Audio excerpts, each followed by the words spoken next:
Eric Hobsbawm. 6. A Era dos Extremos. 5. Contra o inimigo comum. Amanhã para os jovens, os poetas explodindo como bombas, os passeios à beira do lago, as semanas de perfeita comunhão. Amanhã, as corridas de bicicletas, pelos subúrbios nas noites de verão. Mas hoje, a luta, WHOD, Espanha, 1937. Querida mamãe, de todas as pessoas que conheço, a senhora é a única que vai sentir mais, por isso meus últimos pensamentos são para a senhora. Não culpe ninguém mais por minha morte, porque eu mesmo escolhi minha sorte.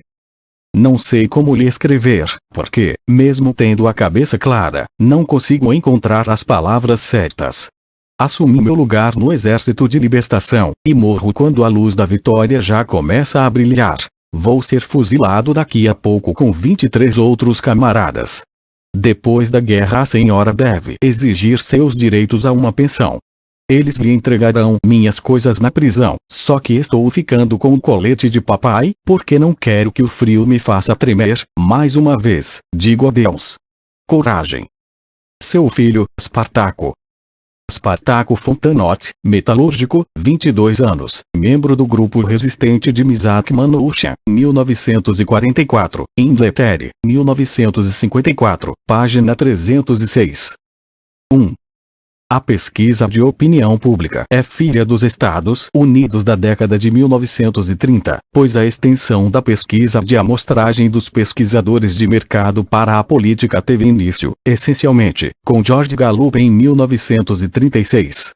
Entre os primeiros resultados dessa técnica está um que teria surpreendido todos os presidentes americanos antes de Franklin Delano Roosevelt, e surpreenderá todos os leitores que foram criados depois da Segunda Guerra Mundial. Quando perguntados, em janeiro de 1939, quem os americanos queriam que ganhasse, se irrompesse uma guerra entre a União Soviética e a Alemanha, 83% foram a favor de uma vitória soviética, contra 17% de uma alemã. Miller, 1989, páginas 283, 4. Num século dominado pelo confronto entre o comunismo anticapitalista da Revolução de Outubro, representado pela União Soviética, e o capitalismo anticomunista, cujo defensor e principal exemplar eram os Estados Unidos, nada parece mais anômalo do que essa declaração de simpatia, ou pelo menos preferência, pelo berço da Revolução Mundial em detrimento de um país vigorosamente anticomunista e cuja economia era reconhecivelmente capitalista. Tanto mais que a tirania de Stalin na União Soviética nessa época se achava, por consenso geral, em seu pior estágio. A situação histórica era sem dúvida excepcional e teria vida relativamente curta. Durou, no máximo, de 1939, quando os Estados Unidos reconheceram oficialmente a União Soviética, até 1947, quando os dois campos ideológicos se defrontaram como inimigos na Guerra Fria, porém mais realisticamente de 1935 a 1945. Em outras palavras, foi determinada pela ascensão e queda da Alemanha de Hitler, 1933-45, ver capítulo 4, contra a qual Estados Unidos e União Soviética fizeram causa comum, porque haviam como um perigo maior do que cada um ao outro. Os motivos pelos quais o fizeram transcendem o alcance das relações internacionais convencionais ou a política de influência, e é o que torna tão significativo o anômalo alinhamento de estados e movimentos que acabaram travando e ganhando a Segunda Guerra Mundial. O que acabou forjando a união contra a Alemanha foi o fato de que não se tratava apenas de um Estado-nação com razões para sentir-se descontente com sua situação, mas de um Estado cuja política e ambições eram determinadas por sua ideologia. Em suma, de que era uma potência fascista. Enquanto isso foi deixado de lado ou não avaliado, mantiveram-se as habituais maquinações da Realpolitik. Podia-se fazer oposição ou acordo, contrabalançar ou, se necessário, combater a Alemanha, dependendo dos interesses da política de Estado de cada país e da situação geral. E de fato, em algum ponto entre 1933 e 1941, todos os outros grandes participantes do jogo internacional trataram a Alemanha de acordo com esses interesses.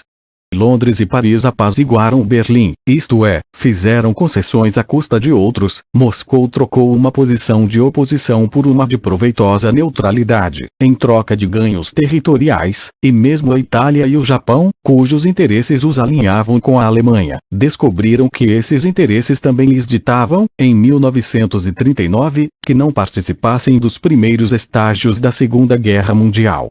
Eventualmente, a lógica da guerra de Hitler acabou levando todos eles para ela, inclusive os Estados Unidos. Mas, à medida que avançava a década de 1930, tornava-se cada vez mais claro que havia mais coisas em questão do que o relativo equilíbrio de poder entre os Estados-nação que constituíam o sistema internacional, isto é, basicamente europeu. Na verdade, a política do Ocidente, da União Soviética às Américas, passando pela Europa, pode ser mais bem entendida não como uma disputa entre estados, mas como uma guerra civil ideológica internacional.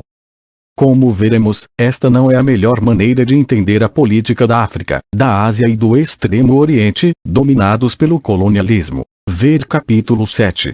E, conforme vimos, as linhas divisórias cruciais nesta guerra civil não foram traçadas entre o capitalismo como tal e a revolução social comunista, mas entre famílias ideológicas, de um lado, os descendentes do iluminismo do século XIX e das grandes revoluções, incluindo, claro, a russa; do outro, seus adversários. Em suma, a fronteira passava não entre capitalismo e comunismo, mas entre o que o século XIX teria chamado de progresso e a reação. Só que esses termos já não eram exatamente opostos. Tornou-se uma guerra internacional, porque em essência suscitou as mesmas questões na maioria dos países ocidentais. Foi uma guerra civil, porque as linhas que separavam as forças pró- e antifascistas cortavam cada sociedade. Jamais houve um período em que o patriotismo, no sentido de lealdade automática ao governo nacional de um cidadão, contasse menos. Quando a Segunda Guerra Mundial acabou, os governos de pelo menos 10 velhos países europeus eram chefiados por homens que, em seu começo, ou, no caso da Espanha, no começo da Guerra Civil, tinham sido rebeldes, exilados políticos ou pelo menos pessoas que tinham encarado seu próprio governo como imoral e ilegítimo. Homens e mulheres, muitas vezes do cerne das classes políticas de seus países, optavam pela lealdade ao comunismo, isto é, à União Soviética, em detrimento da lealdade a seu próprio Estado. Os espiões de Cambridge e, provavelmente com maior efeito prático, os membros japoneses do Círculo de Espiões de Sorge foram apenas dois entre muitos exemplos. Por outro lado, inventou-se o termo especial Quisling, nome de um nazista norueguês, para descrever as forças políticas dentro de estados atacados por Hitler que preferiram, mais por convicção do que por oportunismo, juntar-se ao inimigo de seu país. Isso era verdade mesmo em relação a pessoas movidas mais por patriotismo do que por ideologia global. Pois mesmo o patriotismo convencional estava agora dividido. Conservadores fortemente imperialistas e anticomunistas como Winston Churchill, e homens de formação reacionária católica como de Gaulle, preferiram combater a Alemanha não por alguma animosidade especial contra o fascismo, mas por causa de une certaine idée de la France ou uma certa ideia da Inglaterra. Mesmo para os desse tipo, seu compromisso podia ser parte de uma guerra civil internacional, pois seu conceito de patriotismo não era necessariamente o de seus governos. Ao ir para Londres e declarar, em 18 de junho de 1940, que sob ele a França livre continuaria a combater a Alemanha, Charles de Gaulle estava praticando um ato de rebelião contra o governo legítimo da França, quis decidir constitucionalmente encerrar a guerra, e fora quase sem dúvida apoiado nessa decisão pela grande maioria dos franceses da época. Sem dúvida Churchill, em tal situação, teria reagido do mesmo jeito. Se a Alemanha houvesse ganhado a guerra, ele teria sido tratado por seu governo como traidor, como os russos que lutaram ao lado dos alemães contra a União Soviética foram tratados por seu país depois de 1945. Do mesmo modo, eslovacos e croatas, cujos países obtiveram seu primeiro gostinho de restrita liberdade de Estado como satélites da Alemanha de Hitler, encararam retrospectivamente os líderes de seus estados na época da guerra como heróis patriotas ou colaboradores fascistas com base na ideologia. Os membros de cada povo combateram dos dois lados. O que uniu todas essas divisões civis nacionais numa única guerra global, internacional e civil, foi o surgimento da Alemanha de Hitler. Ou, mais precisamente, entre 1931 e 1941, a Marcha para a Conquista e a Guerra da Aliança de Estados, Alemanha, Itália e Japão, da qual a Alemanha de Hitler se tornou o pilar central. E a Alemanha de Hitler era ao mesmo tempo mais implacável e comprometida com a destruição dos valores e instituições da civilização ocidental da era das revoluções, e mais capaz de levar a efeito seu bárbaro projeto. Passo a passo, as vítimas potenciais do Japão, Alemanha e Itália viram os estados do que viria a chamar-se Eixo ampliarem suas conquistas, rumo à guerra que, de 1931 em diante, parecia inevitável. Costumava-se dizer que fascismo significa guerra. Em 1931, o Japão invadiu a Manchúria e estabeleceu ali um estado títere. Em 1932 ocupou a China ao norte da Grande Muralha e chegou a Xangai. Em 1933 Hitler subiu ao poder na Alemanha com um programa que ele não tentava ocultar. Em 1934, uma breve guerra civil na Áustria eliminou a democracia ali e introduziu um regime semifascista que se destacou sobretudo por resistir à integração com a Alemanha e, com apoio italiano na época, por derrotar um golpe nazista que assassinou o premier austríaco.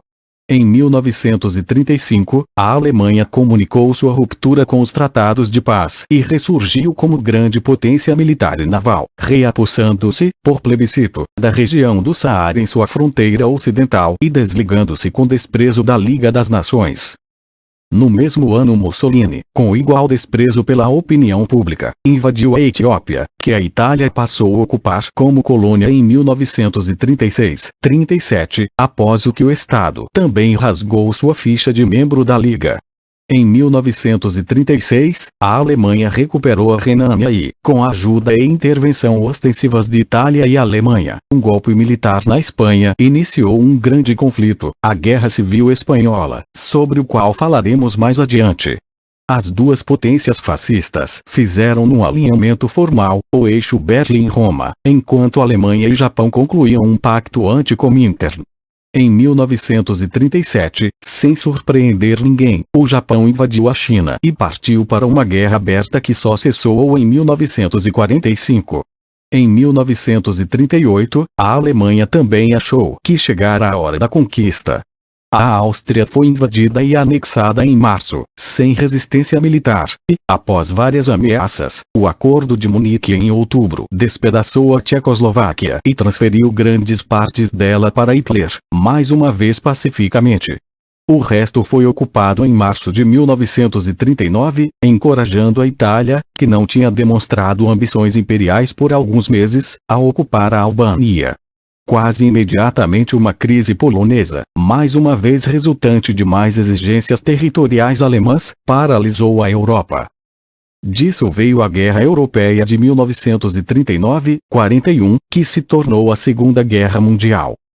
Contudo, um outro fator entrelaçou os fios da política nacional numa única teia internacional. A consistente e cada vez mais espetacular debilidade dos Estados democráticos liberais, que coincidiam ser também os Estados vitoriosos da Primeira Guerra Mundial. A sua incapacidade ou falta de vontade de agir, individualmente ou em conjunto, para resistir ao avanço de seus inimigos. Como vimos, foi essa crise do liberalismo que fortaleceu os argumentos e as forças do fascismo e dos governos autoritários, ver capítulo 4.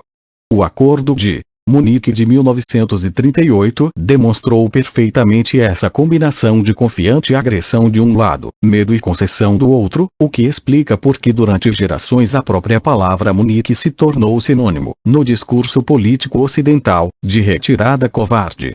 A vergonha de Munique, sentida quase imediatamente mesmo por aqueles que assinaram o acordo, estava não apenas em entregar a Hitler um trunfo fácil, mas no palpável medo de guerra que o antecedeu, e na ainda mais palpável sensação de alívio por tê-la evitado a qualquer custo. Bande de cons, disse que o premier Daladier murmurou com desprezo quando, tendo entregue a vida de um aliado da França, esperava ser vaiado em sua volta a Paris, mas só encontrou aplausos delirantes.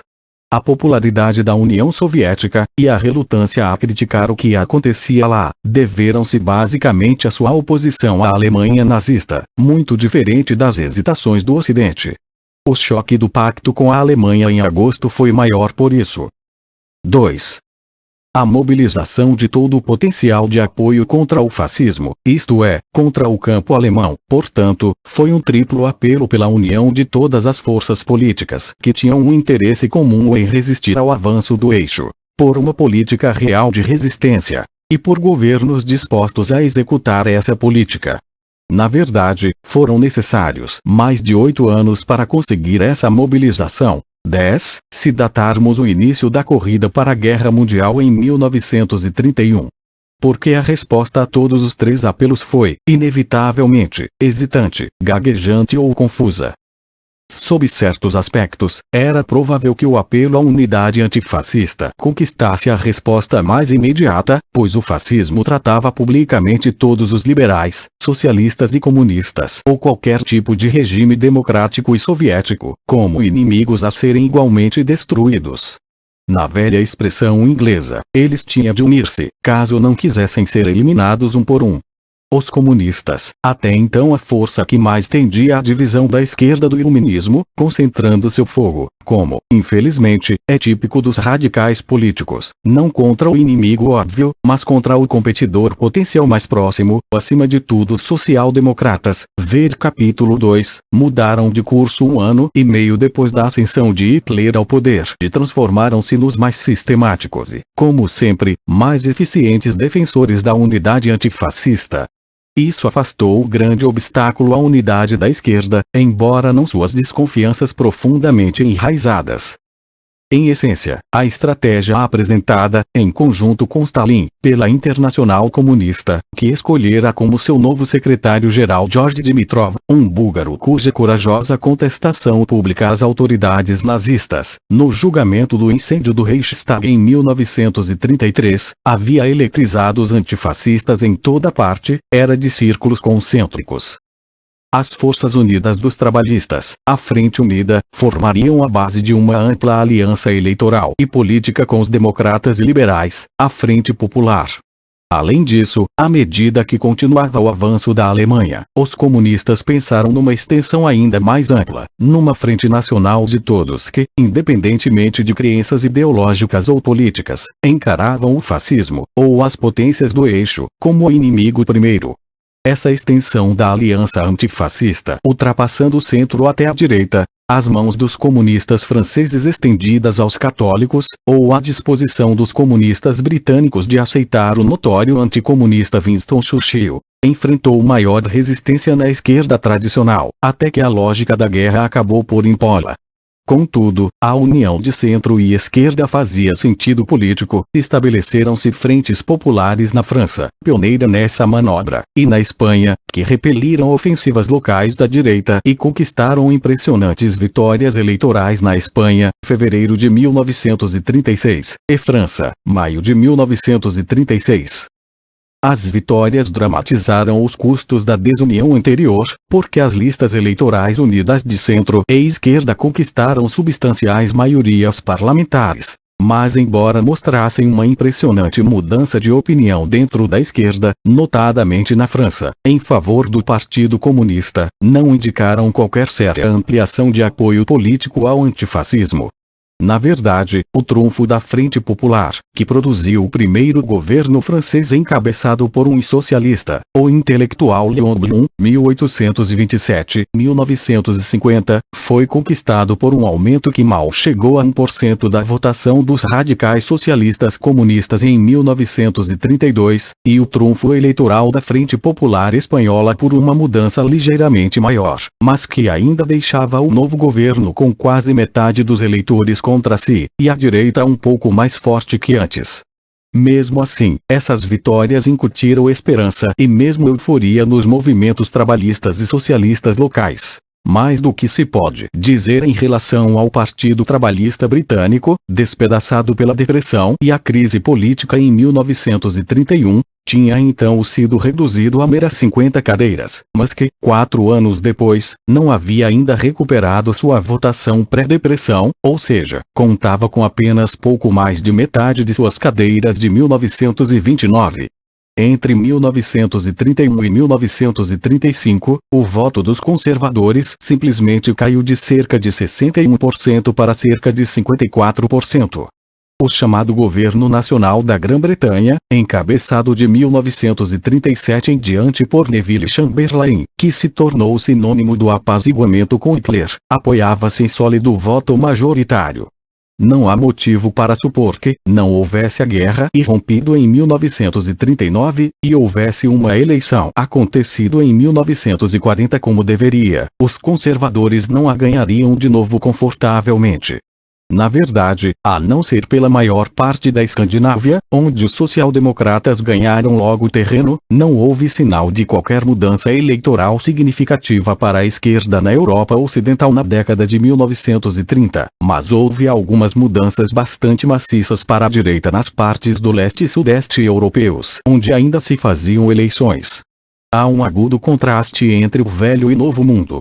Na Europa não ocorreu nada semelhante à dramática mudança de republicanos para democratas em 1932, o voto presidencial deste subiu de entre 15 a 16 milhões para quase 28 milhões em 4 anos, mas deve-se dizer que, em termos eleitorais, Franklin D. Roosevelt atingiu seu pico em 1932, embora, para surpresa de todos, com exceção de seu povo, ficasse só um pouco aquém daquilo em 1936.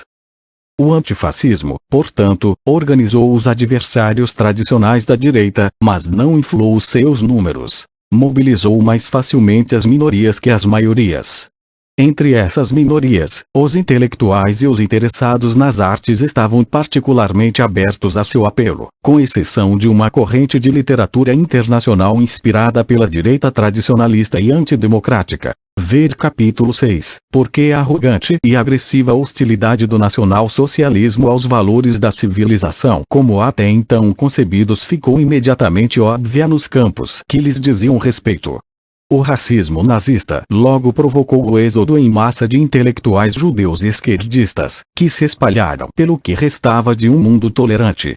A hostilidade nazista à liberdade intelectual quase imediatamente expurgou das universidades alemãs talvez 1/3 de seus professores. Os ataques à cultura modernista, a queima pública de livros judeus e outros indesejáveis, começaram quase com a entrada de Hitler no governo. Além disso, embora os cidadãos comuns pudessem desaprovar as barbaridades mais brutais do sistema, os campos de concentração e a redução dos judeus alemães, que incluía todos aqueles com pelo menos um avô judeu, a uma segregada subclasse sem direitos, um número surpreendentemente grande via tais barbaridades, na pior das hipóteses, como aberrações limitadas. Afinal, os campos de concentração eram basicamente obstáculos a uma potencial oposição comunista e prisões para os quadros da subversão, um objetivo pelo qual muitos conservadores convencionais tinham certa simpatia, e quando a guerra explodiu não havia mais de 8.000 pessoas em todos eles. Sua expansão num universo concentracionaire de terror, tortura e morte para centenas de milhares, e mesmo milhões, de pessoas se deu durante a guerra. E, até a guerra, a política nazista, por mais bárbaro que fosse o tratamento aos judeus, ainda parecia encarar a solução final do problema judeu mais como expulsão do que como extermínio em massa. A própria Alemanha parecia ao observador não político um país estável, até mesmo em expansão econômica, com um governo popular, apesar de com algumas características antipáticas. Os que liam livros, incluindo o Mein Kampf do próprio Führer, tinham mais probabilidade de reconhecer, na sanguinária retórica dos agitadores racistas e na tortura e assassinato concentrados em Dachau ou Buchenwald, a ameaça de todo um mundo construído no deliberado reverso da civilização.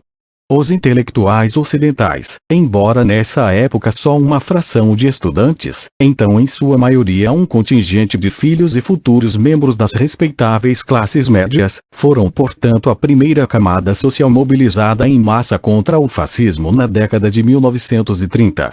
Era ainda uma camada social pequena, mas extraordinariamente influente, especialmente por incluir os jornalistas que, nos países não fascistas do Ocidente, desempenharam um papel crucial, alertando até mesmo os leitores e governantes mais conservadores para a natureza do nacional-socialismo. A política de resistência à ascensão do campo fascista era, mais uma vez, simples e lógica no papel. Tratava-se de unir todos os países contra os agressores, a Liga das Nações oferecia uma estrutura potencial para isso, não fazer concessões a eles e, pela ameaça e, se necessário, pela ação comum, detê-los e derrotá-los. O comissário de Relações Exteriores da União Soviética, Maksim Litvinov, 1876-1952, fez-se o porta-voz dessa segurança coletiva. Mais fácil dizer que fazer. O maior obstáculo era que, então como agora, mesmo estados que partilhavam do temor e suspeita dos agressores tinham outros interesses que os dividiam ou podiam ser usados para dividi-los.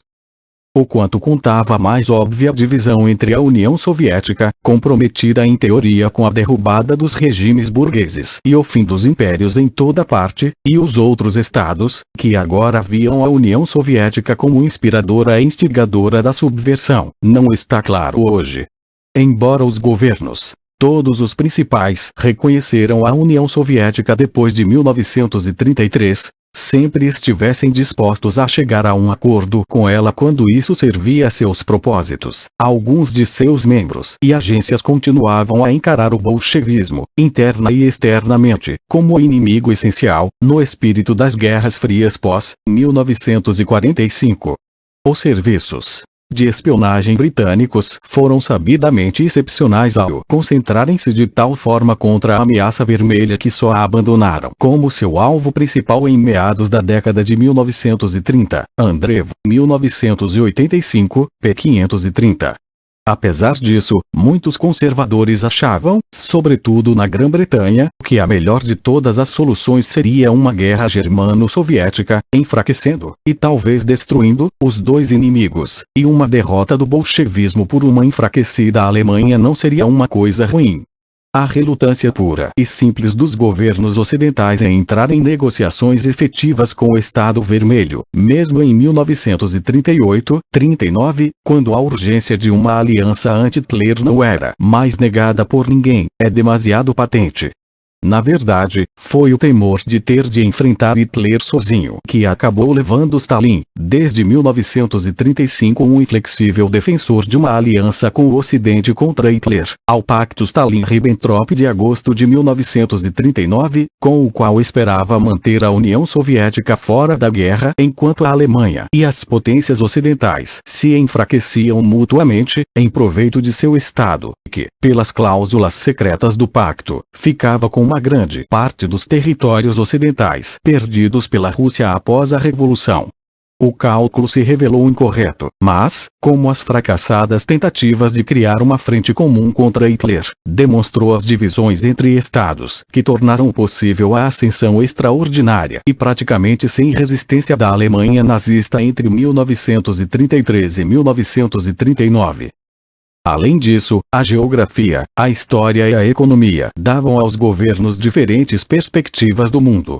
O continente da Europa, como tal, era de pouco ou nenhum interesse para o Japão e os Estados Unidos, cujas políticas eram do Pacífico e da América, e para a Grã-Bretanha, ainda comprometida com o Império Mundial e uma estratégia marítima global, embora demasiado fraca para manter qualquer dos dois. Os países da Europa Oriental estavam espremidos entre a Alemanha e a Rússia, o que obviamente determinava suas políticas, sobretudo quando, como se revelou, as potências mostraram-se incapazes de protegê-los. Vários haviam adquirido, após 1917, territórios antes pertencentes à Rússia, e embora hostis à Alemanha, resistiam por conseguinte a qualquer aliança anti-germânica que trouxesse as forças russas de volta às suas terras. E no entanto, como a Segunda Guerra Mundial iria demonstrar, a única aliança antifascista efetiva seria a que incluísse a União Soviética. Quanto à economia, países como a Grã-Bretanha, que sabiam ter travado uma Primeira Guerra Mundial para além de suas capacidades financeiras, recuavam diante dos custos do rearmamento. Em suma, havia um amplo fosso entre reconhecer as potências do eixo como um grande perigo e fazer alguma coisa a respeito. A democracia liberal, que por definição não existia no lado fascista ou autoritário, alargou esse fosso. Tornou lenta ou impediu a decisão política, notadamente nos Estados Unidos, e sem dúvida lhe dificultou, e às vezes impossibilitou, a adoção de políticas impopulares. Sem dúvida alguns governos usaram isso para justificar seu próprio torpor, mas o exemplo dos Estados Unidos mostra que mesmo um presidente forte e popular como Franklin D. Roosevelt era incapaz de executar sua política antifascista contra a opinião do eleitorado. Não fosse Pearl Harbor e a declaração de guerra de Hitler, os Estados Unidos sem dúvida teriam continuado fora da guerra. Não está claro sob que circunstâncias poderiam ter entrado. Contudo, o que enfraqueceu a decisão das principais democracias europeias, a França e a Grã-Bretanha, não foram tanto os mecanismos políticos da democracia quanto a lembrança da Primeira Guerra Mundial. Essa era uma ferida cuja dor ainda sentiam, igualmente, eleitores e governos, porque o impacto daquela guerra fora sem precedentes e universal. Tanto para a França quanto para a Grã-Bretanha, esse impacto, em termos humanos, embora não materiais, foi muito maior do que se revelou o da Segunda Guerra Mundial. Ver capítulo 1. Outra guerra como aquela precisava ser evitada quase a qualquer custo. Era sem dúvida o último dos recursos da política.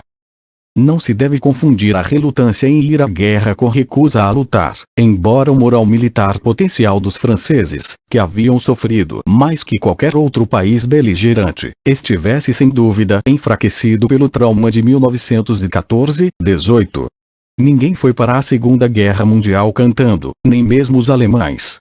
Por outro lado, o pacifismo irrestrito, não religioso, embora muito popular na Grã-Bretanha na década de 1930, jamais foi um movimento de massa, e desapareceu na década de 1940. Apesar da ampla tolerância com os opositores por motivos de consciência na Segunda Guerra Mundial, o número dos que alegaram o direito de recusar-se a lutar foi pequeno. Calvo Corse, 1987, página 63. Na esquerda não comunista, ainda mais emocionalmente comprometida com o ódio à guerra e ao militarismo após 1918 do que, em teoria, antes de 1914, a paz a qualquer preço continuou sendo uma posição minoritária, mesmo na França onde era mais forte. Na Grã-Bretanha, George Lansbury, um pacifista que, pelo acidente de um holocausto eleitoral, se viu à frente do Partido Trabalhista depois de 1931, foi eficiente e brutalmente afastado da liderança em 1935. Ao contrário do governo da Frente Popular encabeçado pelos socialistas na França, o trabalhismo britânico podia ser criticado não por falta de firmeza diante dos agressores fascistas, mas por recusar-se a apoiar as necessárias medidas militares para tornar a resistência efetiva, como rearmamento e recrutamento. A mesma crítica podia ser estendida aos comunistas, que jamais haviam sido tentados pelo pacifismo. A esquerda se achava de fato num dilema. Por um lado, a força do antifascismo estava em mobilizar os que temiam a guerra, tanto a última como os terrores futuros da seguinte. O fato de o fascismo significar guerra era um motivo convincente para combatê-lo. Por outro lado, uma resistência ao fascismo que não previsse o uso de armas não poderia dar certo. O que é mais, a esperança de provocar o colapso da Alemanha nazista, ou mesmo da Itália de Mussolini, pela firmeza coletiva mas pacífica baseava-se em ilusões sobre Hitler e as supostas forças de oposição dentro da Alemanha. De qualquer modo, nós que vivemos aqueles tempos sabíamos que haveria uma guerra, mesmo quando pensávamos possibilidades pouco convincentes para evitá-la. Nós, o historiador também pode recorrer à própria memória, contávamos em lutar na próxima guerra, e provavelmente morrer. E como antifascistas não tínhamos dúvida de que, quando ela viesse, não teríamos outra opção além de lutar. Apesar disso, não se pode usar o dilema político da esquerda para explicar o fracasso dos governos, mesmo porque preparações efetivas para a guerra não dependiam de resoluções aprovadas, ou não aprovadas, em congressos de partidos, nem mesmo, por um período de vários anos, do medo de eleições. E no entanto os governos, e em particular o francês e o britânico, também tinham ficado marcados de forma indelével pela Grande Guerra. A França saíra dela dessangrada, e potencialmente uma força ainda menor e mais fraca que a derrotada Alemanha. A França não nada podia sem aliados contra uma Alemanha revivida, e os únicos países europeus que tinham igual interesse em aliar-se a ela, a Polônia e os estados sucessores dos Habsburgo, se achavam fracos demais para isso. Os franceses investiram seu dinheiro numa linha de fortificações, a linha Maginot, nome de um ministro logo esquecido, que, esperavam, impediria os atacantes alemães pela perspectiva de perdas como as de Verdun, ver capítulo 1. Fora isso, só podiam voltar-se para a Grã-Bretanha e, depois de 1933, para a União Soviética. Os governos britânicos tinham igual consciência de uma fraqueza fundamental. Financeiramente, não podiam se dar o luxo de outra guerra. Estrategicamente, não tinham mais uma marinha capaz de operar ao mesmo tempo nos 3 grandes oceanos e no Mediterrâneo. Ao mesmo tempo, o problema que de fato os preocupava não era o que acontecia na Europa, mas como manter inteiro, com forças claramente insuficientes, um império global geograficamente maior do que jamais existira, mas também visivelmente à beira da decomposição. Os dois estados portanto se sabiam fracos demais para defender um status quo em grande parte estabelecido em 1919 para atender a seus interesses. Também sabiam que esse status quo era instável e impossível de ser mantido. Nenhum tinha nada a ganhar com outra guerra, e muito a perder. A política óbvia e lógica era negociar com a nova Alemanha para estabelecer um padrão europeu mais durável, isso sem dúvida significava fazer concessões ao crescente poder da Alemanha. Infelizmente, a nova Alemanha era de Adolf Hitler. A chamada política de apaziguamento teve tão má publicidade desde 1939 que é preciso nos lembrarmos como pareceu sensata a tantos governos ocidentais que não eram visceralmente anti-alemães nem apaixonadamente antifascistas em princípio, sobretudo a Grã-Bretanha, onde mudanças no mapa continental, em países distantes dos quais pouco sabemos, Chamberlain sobre a Tchecoslováquia em 1938, não faziam subir a pressão sanguínea de ninguém. Os franceses claro que ficavam muito mais nervosos com quaisquer iniciativas que favorecessem a Alemanha, que acabaria mais cedo ou mais tarde por se voltar contra eles, mas a França estava fraca. Uma Segunda Guerra Mundial, podia-se prever com segurança, arruinaria a economia britânica e desmontaria grandes partes de seu império. O que verdade foi o que aconteceu. Embora fosse um preço que socialistas, comunistas, movimentos de libertação colonial e o presidente F. D. Roosevelt estivessem mais que dispostos a pagar pela derrota do fascismo, não esqueçamos que era excessivo do ponto de vista dos imperialistas britânicos racionais. Contudo, acordo e negociação eram impossíveis com a Alemanha de Hitler, porque os objetivos políticos do nacional-socialismo eram irracionais e ilimitados. Expansão e agressão faziam parte do sistema, e, a menos que se aceitasse de antemão a dominação alemã, ou seja se preferisse não resistir ao avanço nazista, a guerra era inevitável, provavelmente mais cedo do que mais tarde. Daí o papel central da ideologia na formação da política da década de 1930, se determinou os objetivos da Alemanha nazista, excluiu a Realpolitik como alternativa para os adversários. Os que reconheciam que não podia haver acordo com Hitler, o que era uma avaliação realista da situação, o faziam por motivos inteiramente pragmáticos. Encaravam o fascismo como intolerável em princípio e a priori, ou, como na caso de Winston Churchill, eram impelidos por um ideal igualmente a priori daquilo que seu país e império representavam, e não podiam sacrificar. O paradoxo de Winston Churchill foi que esse grande romântico, cujo julgamento político fora consistentemente errado em quase tudo desde 1914, incluindo a avaliação da estratégia militar da qual se orgulhava, mostrou-se realista em uma única questão, a da Alemanha. Por outro lado, os realistas políticos do apaziguamento foram inteiramente irrealistas em sua avaliação da situação, mesmo quando a impossibilidade de um acordo negociado com Hitler se tornou óbvia para qualquer observador razoável em 1938-39. Esse foi o motivo da tragicomédia de março-setembro de 1939, que terminou numa guerra que ninguém queria, numa época e lugar que ninguém queria, nem a Alemanha, e que na verdade deixou a Grã-Bretanha e a França sem a mínima ideia do que, como beligerantes, deviam fazer, até que a Blitzkrieg de 1940 os aniquilou. Mesmo diante da evidência que eles próprios aceitaram, os apaziguadores na Grã-Bretanha e França ainda não conseguiam pensar em negociar a sério uma aliança com a União Soviética, sem a qual a guerra não podia ser nem adiada nem vencida, e sem a qual as garantias contra o ataque alemão, súbita e descuidadamente espalhadas pela Europa Oriental por Neville Chamberlain, sem, por incrível que pareça, consultar ou sequer informar adequadamente a União Soviética, era um papel sem valor. Londres e Paris não queriam lutar, mas no máximo dissuadir com uma demonstração de força. Isso não pareceu plausível nem por um momento a Hitler, e tampouco a Stalin, cujos negociadores pediam em vão propostas de operações estratégicas conjuntas no Báltico. Mesmo quando os exércitos alemães entraram na Polônia, o governo de Chamberlain ainda estava disposto a negociar com Hitler, como Hitler calculará que ele faria. Watt, 1989, p. 215. Hitler errou o cálculo, e os estados ocidentais declararam guerra, não porque seus estadistas a quisessem, mas porque a política do próprio Hitler, depois de Munique, impossibilitou outra saída aos apaziguadores. Foi ele quem mobilizou contra o fascismo as massas até então descomprometidas.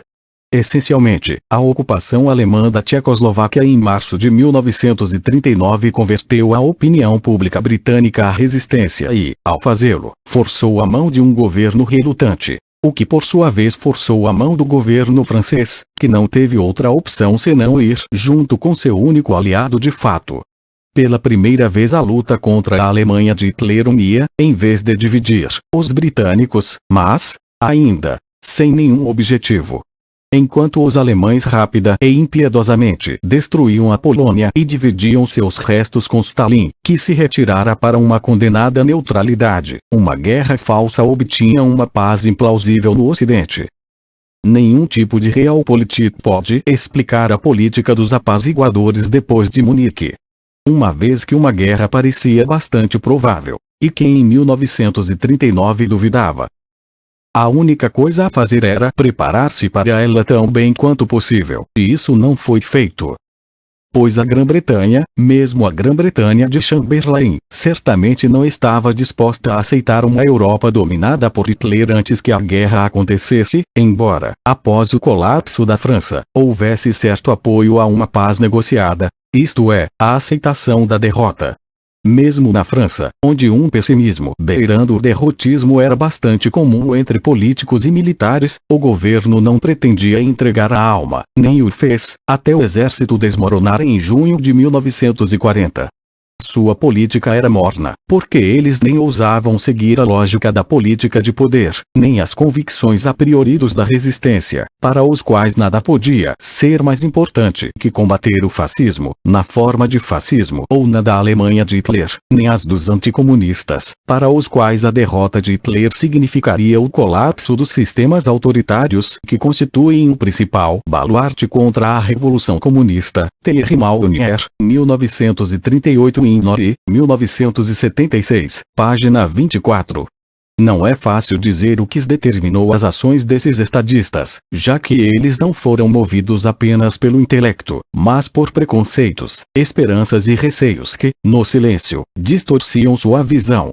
Havia as lembranças da Primeira Guerra Mundial e as incertezas de políticos que viam seus sistemas políticos e economias democrático-liberais em uma queda que poderia ser, afinal, um estado de espírito mais típico do continente que da Grã-Bretanha. Havia uma genuína incerteza sobre se, em tais circunstâncias, os imprevisíveis resultados de uma política de resistência bem-sucedida justificariam os custos proibitivos que ela implicaria. pois, afinal, para a maioria dos políticos britânicos e franceses, o melhor que se podia conseguir era preservar um status quo não muito satisfatório e provavelmente insustentável. E por trás de tudo isso havia a questão de saber se, estando o status quo de qualquer maneira condenado, o fascismo não era melhor que a outra alternativa, a revolução social e o bolchevismo. Se o único tipo de fascismo em oferta fosse o italiano, poucos políticos conservadores ou moderados teriam hesitado. Mesmo Winston Churchill era pró-italiano. O problema era que eles enfrentavam não Mussolini, mas Hitler. Ainda assim, não deixa de ser significativo o fato de que a principal esperança de tantos governos e diplomatas da década de 1930 era estabilizar a Europa, chegando a um acordo com a Itália, ou pelo menos separando Mussolini da aliança com seu discípulo. Não deu certo, embora o próprio Mussolini fosse realista o bastante para manter uma certa liberdade de ação até, em junho de 1940, concluir, erroneamente mas não sem razão, que os alemães tinham ganhado e declarar guerra a ele próprio. 3. As disputas da década de 1930, travadas dentro dos estados ou entre eles, eram portanto transnacionais. Em nenhuma parte foi isso mais evidente do que na Guerra Civil Espanhola de 1936-39, que se tornou a expressão exemplar desse confronto global. Em retrospecto, pode parecer surpreendente que esse conflito tenha mobilizado instantaneamente as simpatias da esquerda e da direita na Europa e nas Américas, especialmente dos intelectuais ocidentais. A Espanha era uma parte periférica da Europa, e sua história estivera persistentemente fora de compasso com o resto do continente, do qual se separa pela muralha dos Pirineus. Mantivera-se a parte das guerras europeias desde Napoleão, como iria ficar fora da Segunda Guerra Mundial. Desde o início do século XIX, seus assuntos não interessavam aos governos europeus, embora os Estados Unidos houvessem provocado uma breve guerra contra ela em 1898, a fim de roubar-lhe as últimas partes restantes do velho Império Mundial do século XVI, Cuba, Porto Rico e Filipinas. Na verdade, e ao contrário das crenças da geração deste autor, a Guerra Civil Espanhola não foi a primeira fase da Segunda Guerra Mundial, e a vitória do general Franco, que, como vimos, nem mesmo pode ser descrito como fascista, não teve consequências globais. Apenas manteve a Espanha, e Portugal, isolada do resto do mundo por mais 30 anos.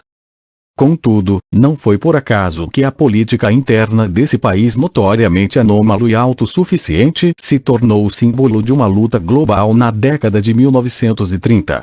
Suscitou os principais problemas políticos da época. De um lado, democracia e revolução social, sendo a Espanha o único país na Europa onde ela estava pronta para explodir. Do outro, um campo singularmente rígido de contra-revolução ou reação, inspirado por uma igreja católica que rejeitava tudo o que acontecera no mundo desde Martinho Lutero.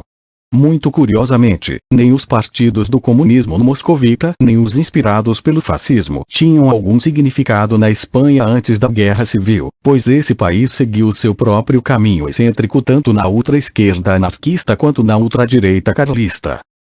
Os bem-intencionados liberais, anticlericais e maçons ao estilo século XIX dos países latinos, que tomaram o poder dos Bourbon numa revolução pacífica em 1931, não puderam nem conter a fermentação social dos espanhóis pobres, nas cidades e nos campos, nem desativá-la com reformas sociais efetivas, ou seja, basicamente a agrária. Em 1933, foram afastados por governos conservadores, cuja política de repressão a agitações e insurreições locais, como a revolta dos mineiros asturianos em 1934, simplesmente ajudou a aumentar a pressão revolucionária potencial. Nesse estágio, a esquerda espanhola descobriu a Frente Popular do Comintern, para a qual estava sendo impelida pela vizinha França.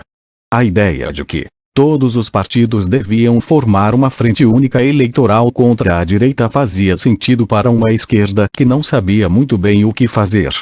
Mesmo os anarquistas, naquele seu último bastião no mundo, se inclinavam a pedir a seus seguidores que praticassem o vício burguês de votar numa eleição, que até então haviam rejeitado como indigno de um verdadeiro revolucionário, embora nenhum anarquista na verdade se consporcasse concorrendo. Em fevereiro de 1936, a Frente Popular obteve uma maioria de votos pequena e nada arrasadora, e graças à sua coordenação, uma substancial maioria de cadeiras no parlamento espanhol, ou Cortes.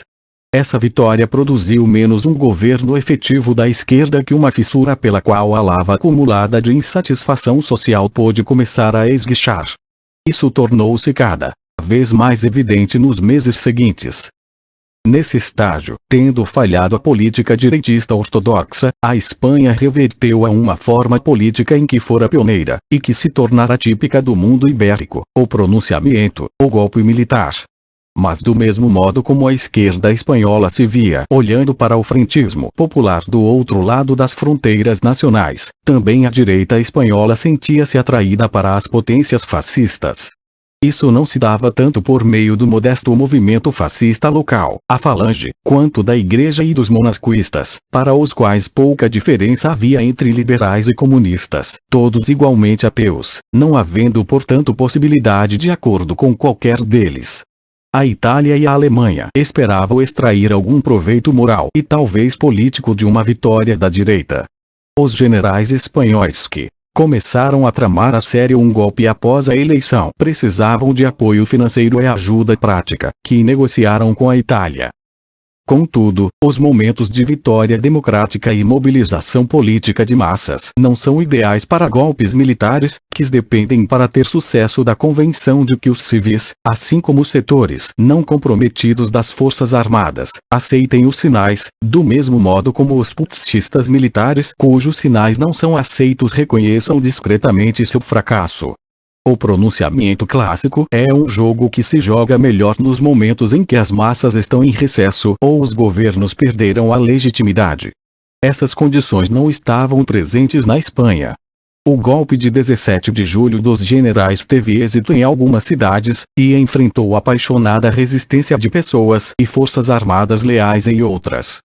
Não conseguiu tomar as duas principais cidades da Espanha, incluindo capital, Madrid. Em partes do país precipitou, portanto, a revolução social a qual pretendia adiantar-se.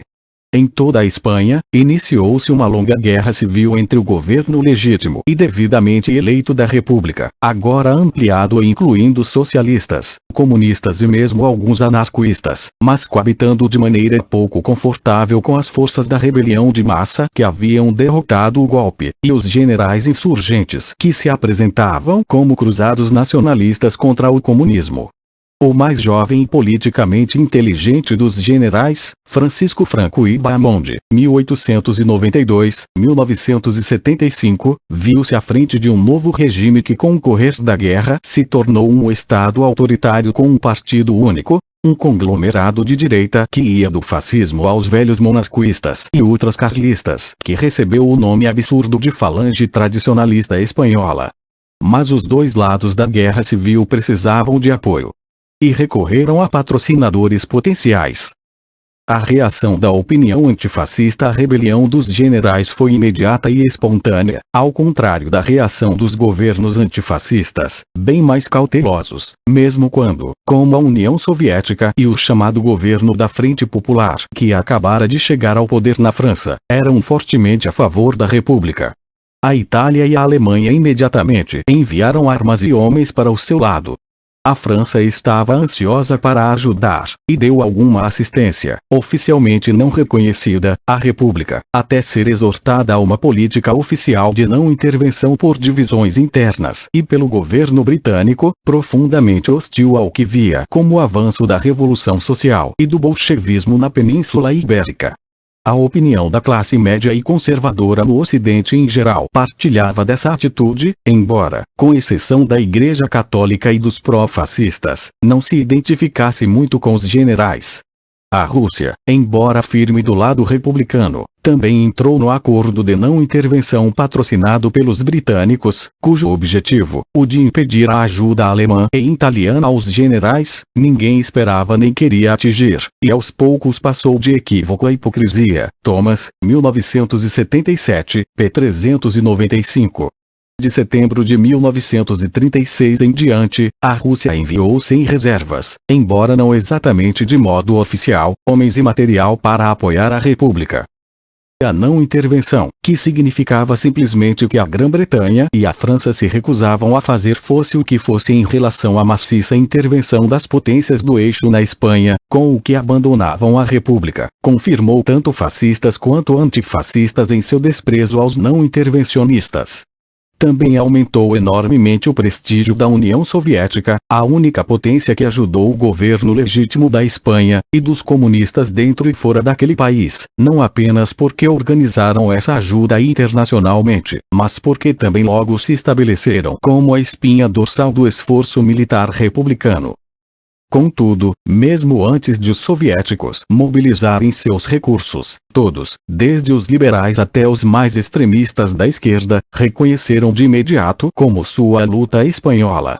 Como escreveu o maior poeta britânico da época, W. H. Auden, naquela árida praça, naquele fragmento lascado da quente África, tão toscamente colado na inventiva Europa, naquela terra plana açoitada por rios, nossas ideias têm corpos. Os ameaçadores vultos de nossa febre são precisos e vivos.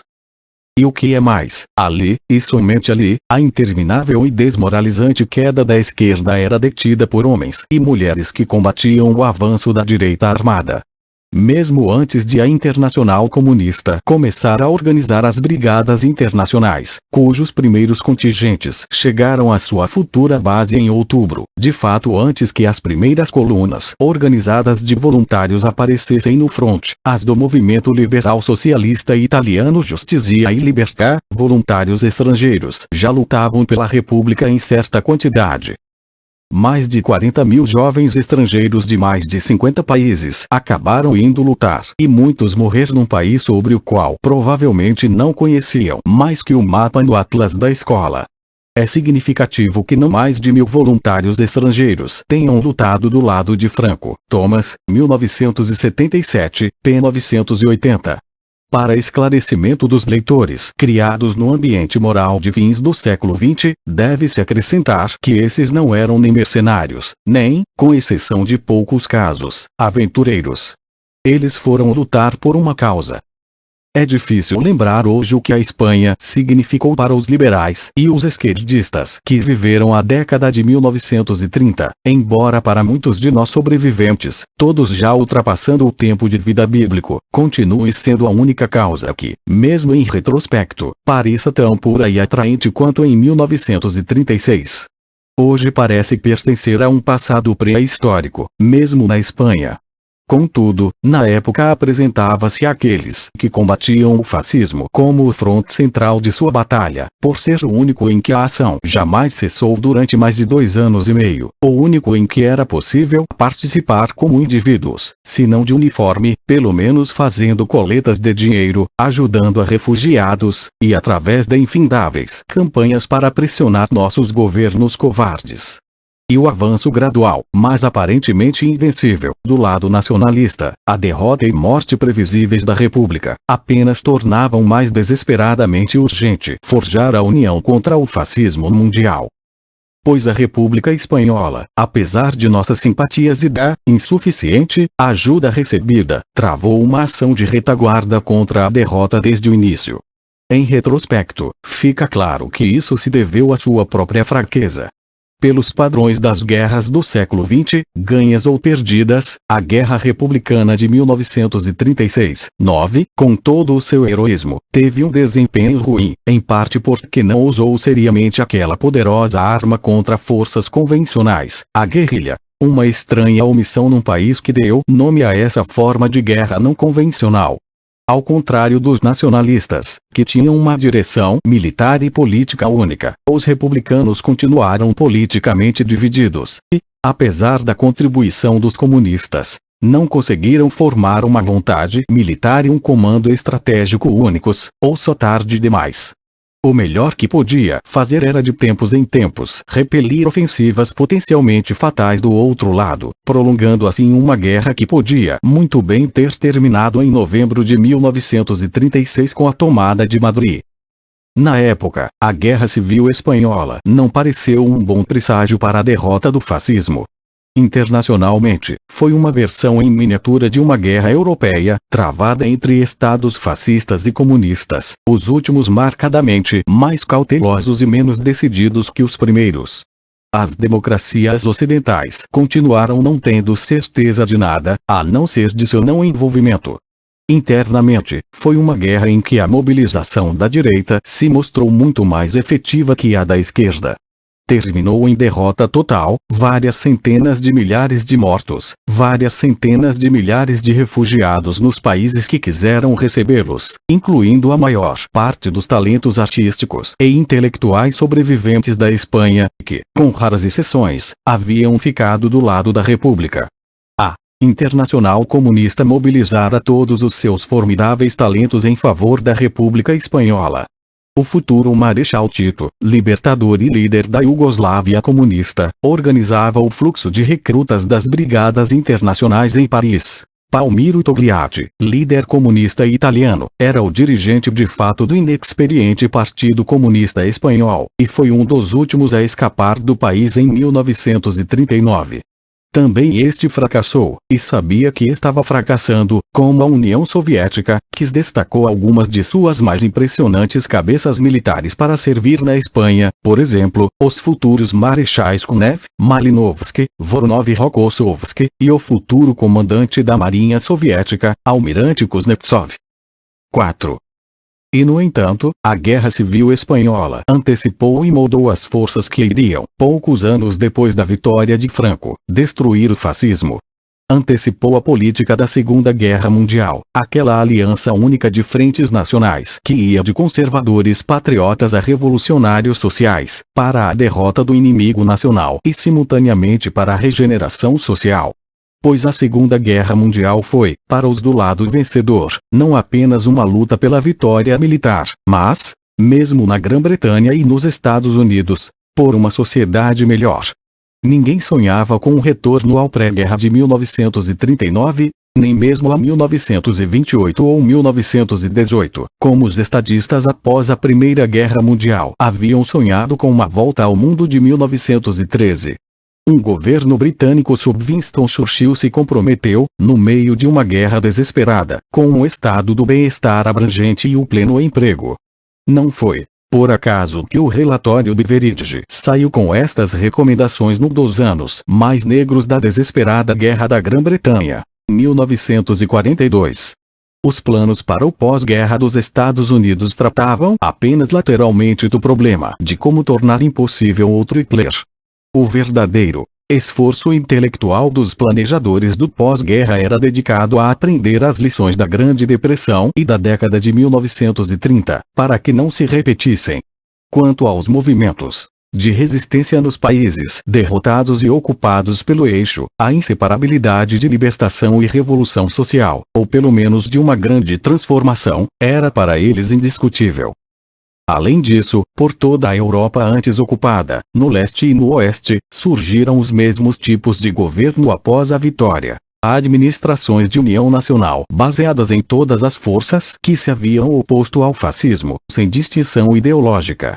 Pela primeira e única vez na história, ministros comunistas sentaram-se ao lado de ministros conservadores, liberais ou social-democratas na maioria dos estados europeus, uma situação destinada a não durar muito.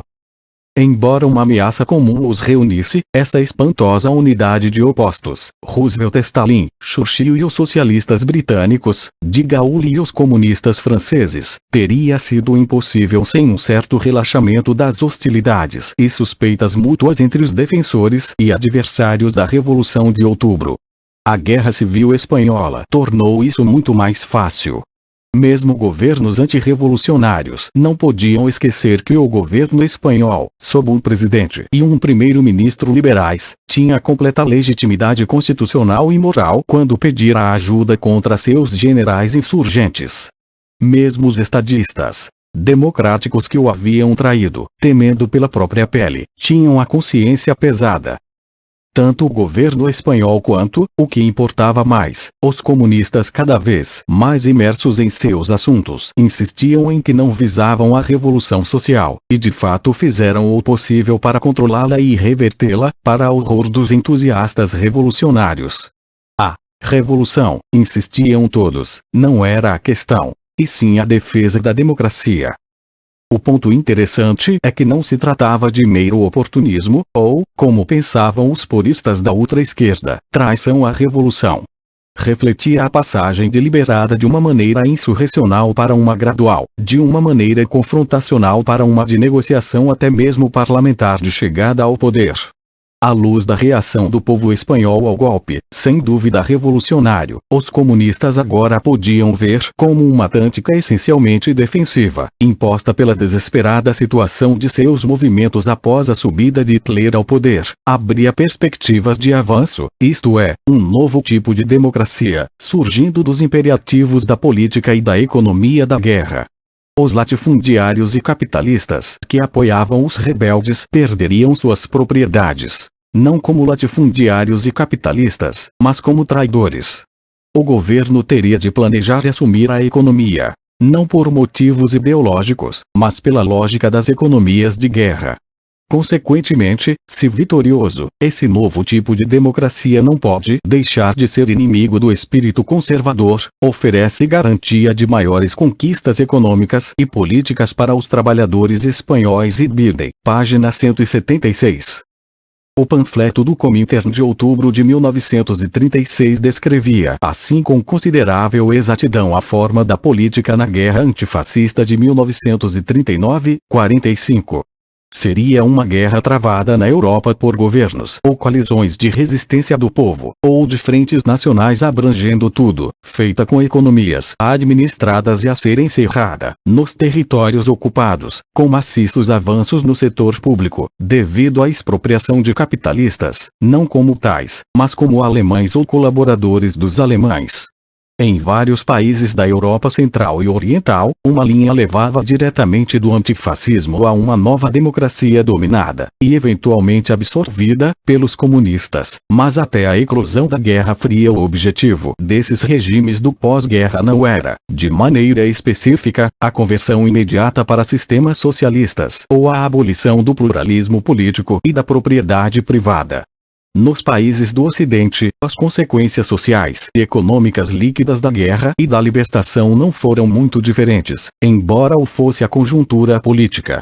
Introduziram-se reformas sociais e econômicas, não, como depois da Primeira Guerra Mundial, em resposta à pressão das massas e ao temor da revolução, mas por governos comprometidos com elas em princípio, em parte do velho tipo reformista, como os democratas nos Estados Unidos e o Partido Trabalhista, agora no governo na Grã-Bretanha. E em parte por partidos de reforma e ressurreição nacional surgidos diretamente dos vários movimentos antifascistas. Em suma, a lógica da guerra antifascista conduzia à esquerda. 5. Em 1936, e mais ainda em 1939, essas implicações da guerra espanhola pareciam remotas, até mesmo irreais. Após quase uma década de aparente fracasso total da linha de unidade antifascista do Comintern, Stalin tirou-a de sua agenda, pelo menos naquele momento, e não apenas chegou a um acordo com Hitler, embora os dois lados soubessem que isso não poderia durar, como instruiu o movimento internacional a abandonar a estratégia antifascista, uma decisão insensata que talvez se possa explicar melhor por sua proverbial aversão a mesmo os menores riscos. Contudo, em 1941 a lógica da linha do Comintern acabou por se impor. Pois quando a Alemanha invadiu a União Soviética e trouxe os Estados Unidos para a guerra, em suma, quando a luta contra o fascismo se transformou por fim numa guerra global, a guerra tornou-se tão política quanto militar. Internacionalmente, transformou-se numa aliança entre o capitalismo dos Estados Unidos e o comunismo da União Soviética.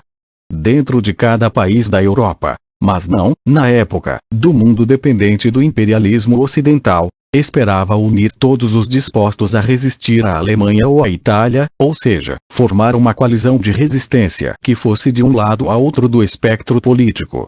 Como toda a Europa beligerante, com exceção da Grã-Bretanha, estava ocupada pelas potências do eixo, essa guerra de resistentes era essencialmente uma guerra de civis, ou de forças armadas de ex-civis, não reconhecidas como tais pelos exércitos alemães e italianos. uma luta selvagem de partisas, que impunha opções políticas a todos.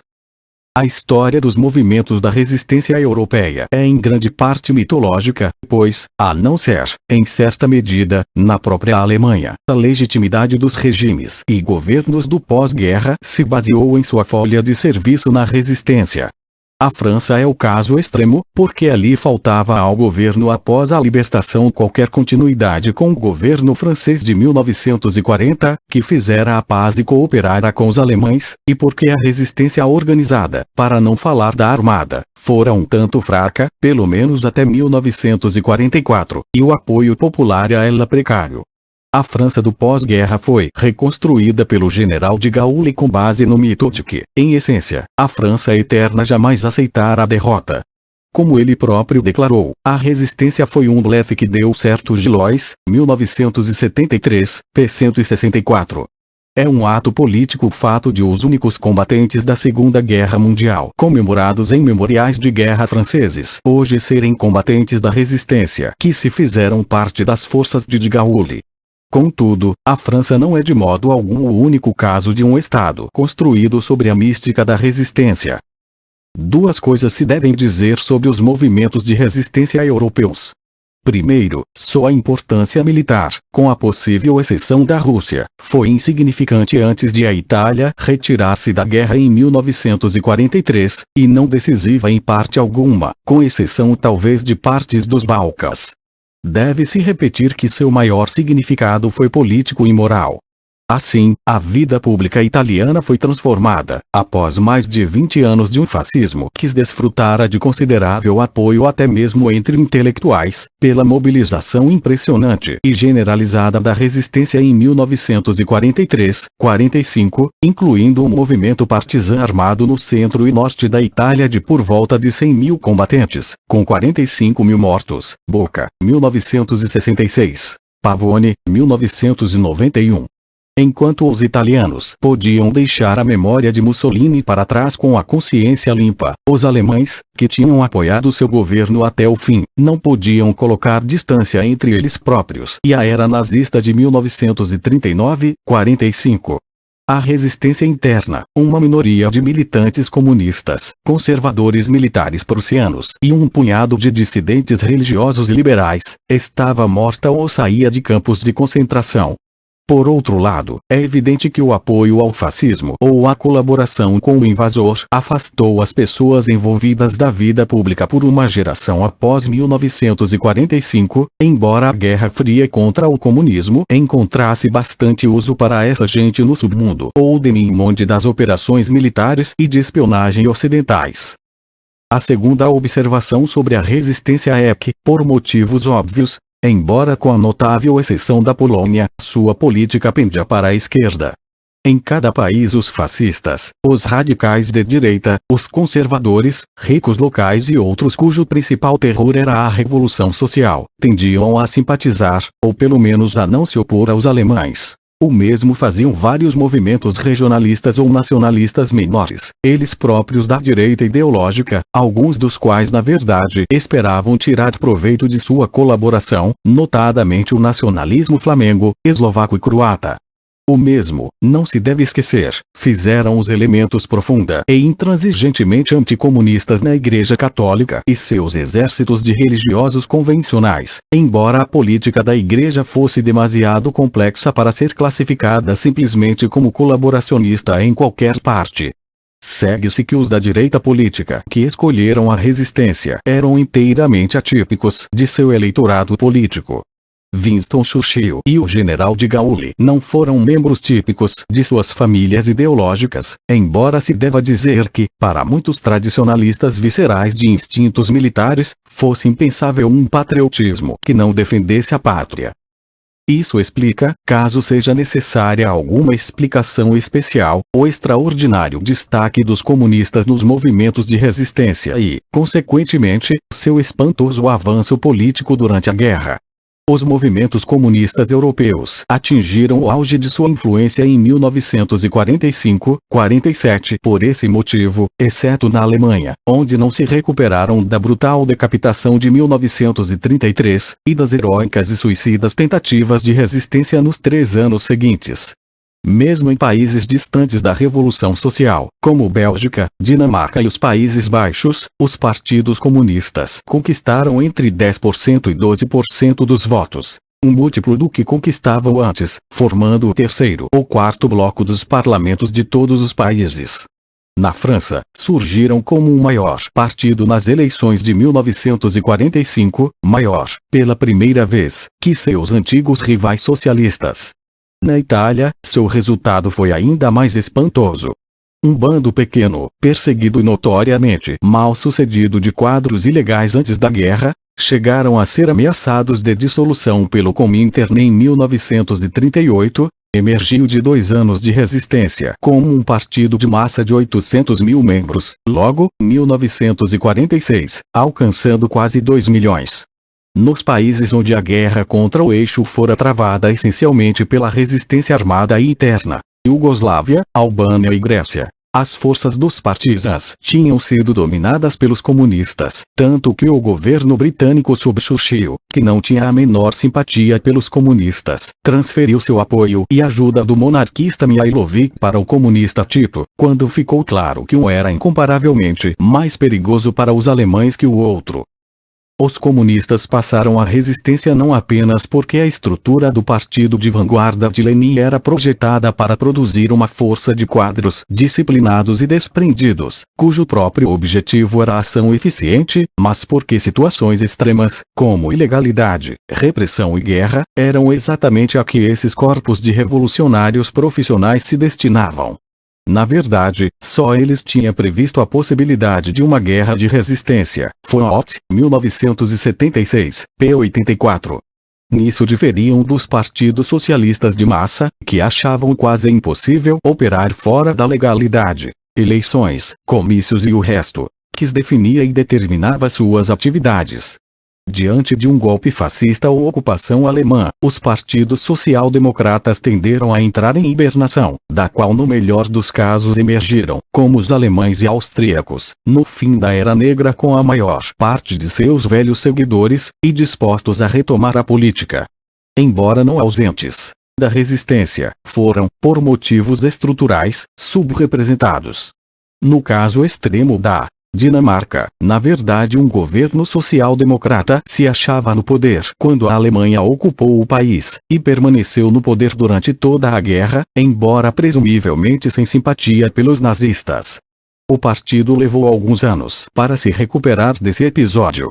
2 outras características ajudaram os comunistas a destacar-se na resistência: seu internacionalismo e a apaixonada, quase milenar convicção com que se dedicavam suas vidas à causa. Ver capítulo 2.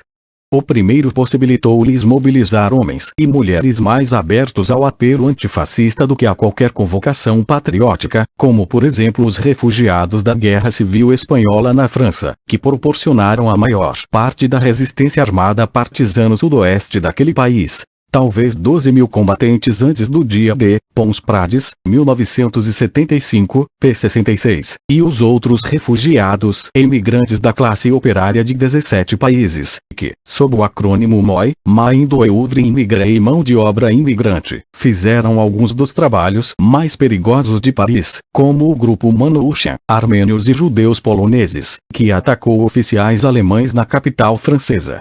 E a segunda gerou uma combinação de bravura, autossacrifício e brutalidade que impressionou até mesmo seus adversários, e que uma obra de maravilhosa honestidade, Tempo de Guerra, do iugoslavo Milovan Djilas, 1977, pinta de modo tão vivido. Os comunistas, na opinião de um historiador politicamente moderado, foram dos mais bravos entre os bravos. Foot, 1976, p. 86, e embora sua organização disciplinada lhes desse as melhores possibilidades de sobrevivência nas prisões e campos de concentração, suas perdas foram pesadas. As suspeitas sobre o PC francês, cuja liderança era antipatizada mesmo por comunistas, não podem negar inteiramente sua pretensão de ser Le Parti des Fusillés, o Partido dos Fuzilados, que teve pelo menos 15 mil de seus militantes executados pelo inimigo. Touchard, 1977, p. 258. Não é de surpreender que tivessem um poderoso apelo para homens e mulheres corajosos, sobretudo jovens, e talvez principalmente em países onde o apoio de massa à resistência ativa fora escasso, como na França ou Tchecoslováquia. Também atraíam fortemente os intelectuais, o grupo mais prontamente mobilizado sob a bandeira do antifascismo, e que formava o núcleo das organizações de resistência não partidárias, mas genericamente esquerdistas.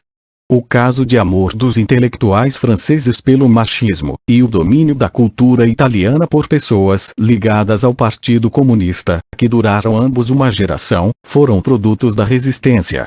Quer tenham se lançado pessoalmente na resistência, como o destacado editor do pós-guerra que observa com orgulho que todos os membros de sua empresa pegaram em armas como partisans, quer se tenha tornado simpatizantes comunistas porque eles próprios ou suas famílias não foram resistentes de fato, talvez tivessem estado até no outro lado, todos os intelectuais sentiram a atração do Partido Comunista. Com exceção das fortalezas de guerrilheiros nos Balcãs, os comunistas não tentaram estabelecer regimes revolucionários em lugar nenhum. É verdade que não estavam em posição de fazer isso em parte alguma a oeste de Trieste, mesmo que quisessem concorrer ao poder, mas também que a União Soviética, a qual seus partidos eram absolutamente leais, desencorajou vigorosamente tais investidas unilaterais ao poder. As revoluções comunistas de fato feitas, Iugoslávia, Albânia, depois China, o foram contra a opinião de Stalin. A opinião soviética era que, internacionalmente e em cada país, a política do pós-guerra devia continuar dentro do esquema da aliança antifascista abrangente, isto é, buscava uma coexistência, ou antissimbiose, a longo prazo, de sistemas capitalistas e comunistas, e maior mudança social e política, presumivelmente por transformações dentro do novo tipo de democracia que surgiria das coalizões do tempo da guerra. Esse roteiro otimista logo desapareceu na Guerra Fria, tão completamente que poucos se lembram que Stalin exortou os comunistas iugoslavos a manter a monarquia, ou que em 1945 os comunistas britânicos se opunham ao rompimento da coalizão de Churchill da época da guerra, ou seja, da campanha eleitoral que iria levar o Partido Trabalhista ao poder. No entanto, não há dúvida de que Stalin dizia tudo isso a sério, e tentou prová-lo dissolvendo o Comintern em 1943, e o Partido Comunista dos Estados Unidos em 1944. A decisão de Stalin, expressa nas palavras de um líder comunista americano, de que não levantaremos a questão do socialismo de forma e maneira a pôr em perigo ou enfraquecer a unidade, Brovder, 1944, Instarobin, 1972, p. 57, deixava claras as suas intenções. Para fins práticos, como reconheceram os dissidentes comunistas, era um adeus permanente à Revolução Mundial. O socialismo se limitaria à União Soviética e à área destinada por negociação diplomática como sua zona de influência, isto é, basicamente a ocupada pelo Exército Vermelho no fim da guerra. Mesmo dentro dessa zona de influência, continuaria sendo mais uma perspectiva para o futuro do que um programa imediato para as novas democracias populares. A história, que pouco se interessa pelas intenções políticas, seguiu outro rumo, exceto num aspecto. A divisão do globo, ou de uma grande parte dele, em duas zonas de influência, negociadas em 1944-5, permaneceu estável. Nenhum lado cruzou mais que momentaneamente a linha que os dividiu durante 30 anos. Ambos recuaram do confronto aberto, assegurando assim que as guerras frias mundiais jamais se tornassem quentes. 6.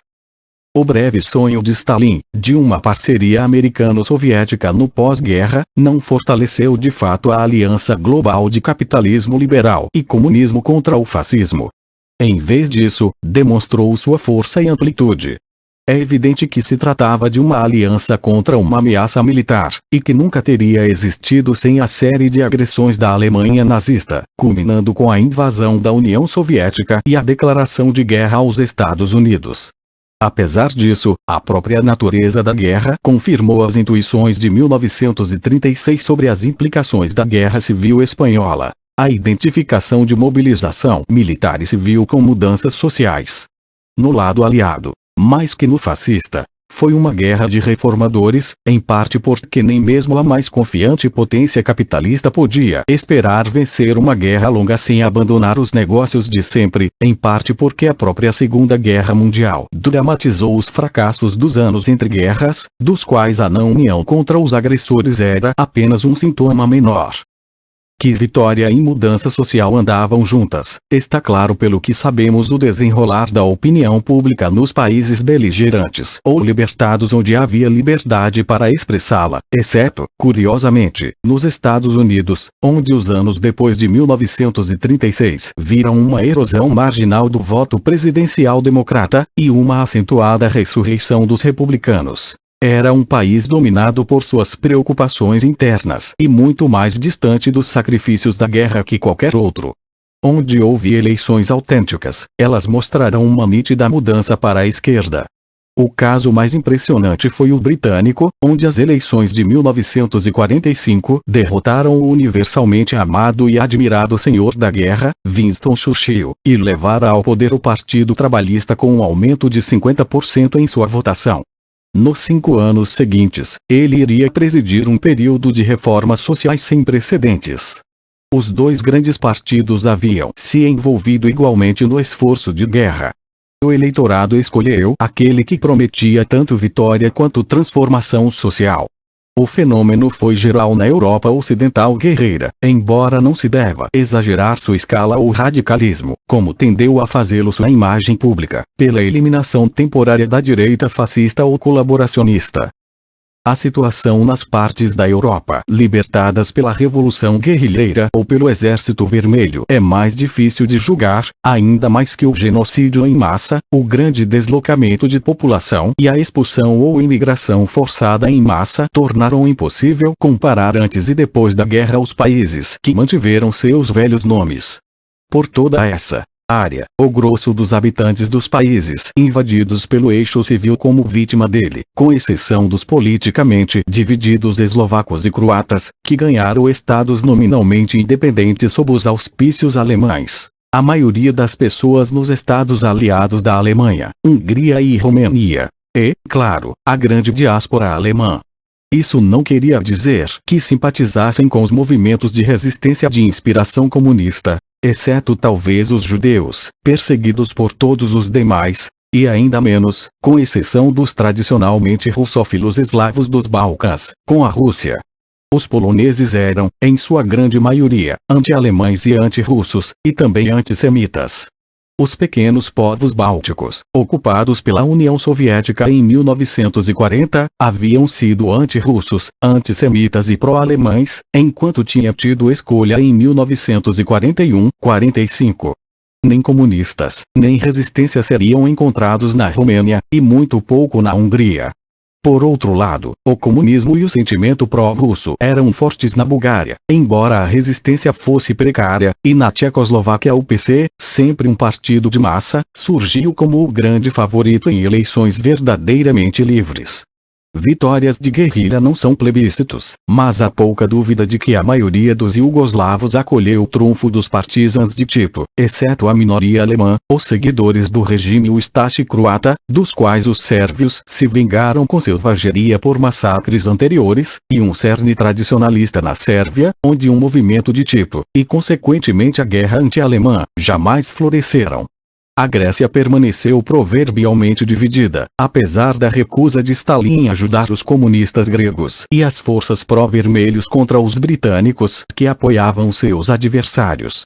Só especialistas em estudos de famílias se dariam o trabalho de arriscar um palpite sobre os sentimentos políticos dos albaneses depois do trunfo dos comunistas. Contudo, em todos esses países iria começar uma era de maciça transformação social. Muito curiosamente, a União Soviética foi, com os Estados Unidos, o único país beligerante a que a guerra não trouxe nenhuma mudança social e institucional significativa. Começou e terminou o conflito sob Joseph Stalin, ver capítulo 13.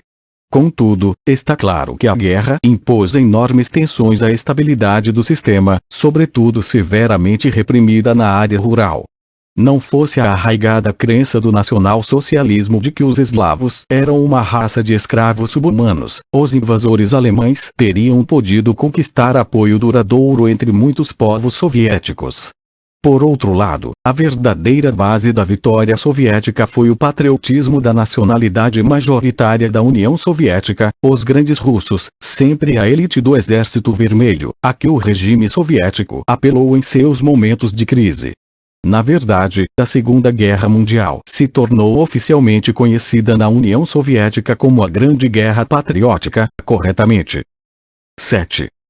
Neste ponto, o historiador deve dar um grande salto para evitar cair na armadilha de uma análise puramente ocidental. Pois muito pouco do que foi escrito neste capítulo até agora se aplica à maior parte do globo.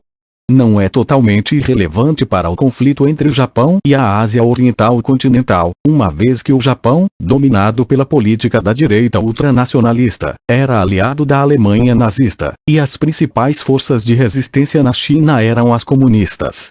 Aplica-se em certa medida à América Latina, grande importadora de ideologias europeias de moda, como o fascismo ou o comunismo, e sobretudo ao México, revivendo sua grande revolução na década de 1930 sob o presidente Lázaro Cárdenas, 1934-40, e apoiando apaixonadamente a República Espanhola na Guerra Civil. Na verdade, depois da derrota o México continuou sendo o único estado a reconhecer a República como o governo legítimo da Espanha. Contudo, para a maior parte da Ásia, África e o mundo islâmico, o fascismo, como ideologia ou como política de um estado agressor, não era e jamais se tornou o principal e muito menos o único inimigo. Este era o imperialismo ou colonialismo, e as potências imperialistas eram, em sua maioria, as democracias liberais: Grã-Bretanha, França, os Países Baixos, Bélgica e os Estados Unidos. Além disso, todas as potências imperiais, com exceção do Japão, eram brancas.